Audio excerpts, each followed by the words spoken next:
So Frank, I believe you were quite involved in the design of this trophy. Tell us a little bit about the journey.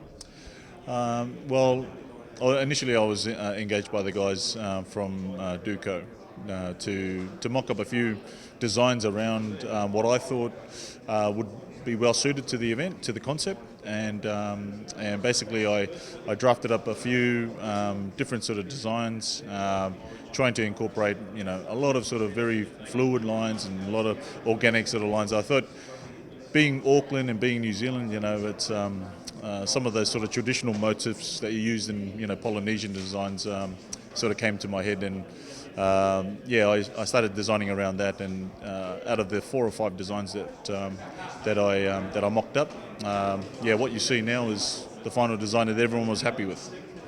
So you spoke about those Polynesian themes. Are they in line with some of the colours you've used, and can you expand on that a little? Well, the colours really is the colours that they used for the branding. So I didn't really have to think too much. They wanted to incorporate and keep consistent the colours that they've got in the sub graphics and the main graphics. So really, it was just more about the design itself. And I looked at the brief, which was fairly broad, but there was a brief part of the brief that specified that it needed to be quintessentially Auckland, and Auckland being the city of sails, I thought you could either play with the sail or play with the wave, and the sub graphic that they already had was, I thought, a strong graphic that we could incorporate in there. So ultimately it was just about finding the right sort of balance between the base, the sub graphic, and then incorporating the ball in there. So it's quite different from any other sort of trophy in the competition. Was that sort of one of the driving points, to have something really unique? Yeah.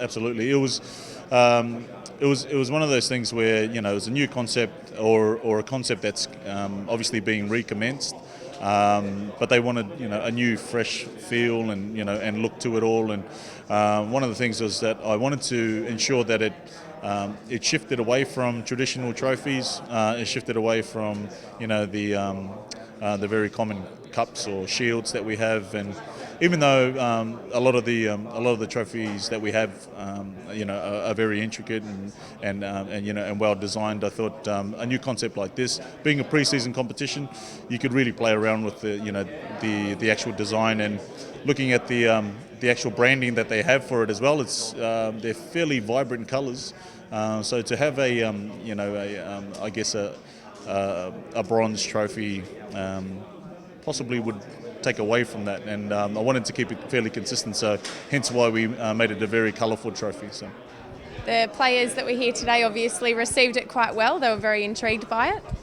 Yeah. I think they're very intrigued at the fact that it's it's not the Telstra Premiership, but you can certainly pick it up over your head, and and I'm sure there'll be a lot of them that come the end of the competition would love to hold it up, knowing that they've not only won the Nines but also achieved achieved a fairly good level of preparation before the season, and I think the prize money doesn't go astray as well. And just on the tournament itself, I mean, what are your thoughts on the Auckland Nines, and what are you most excited to see from that tournament? I just think the actual speed of the game is going to be very exciting for fans. I think the fact that we've got a lot more profile players, and they're high profile players, for a reason. They're fantastic at the 13-man game, but moving it down to a 9-man game where they can actually explore different types of play, and also utilise their skills even more with a lot more room to move.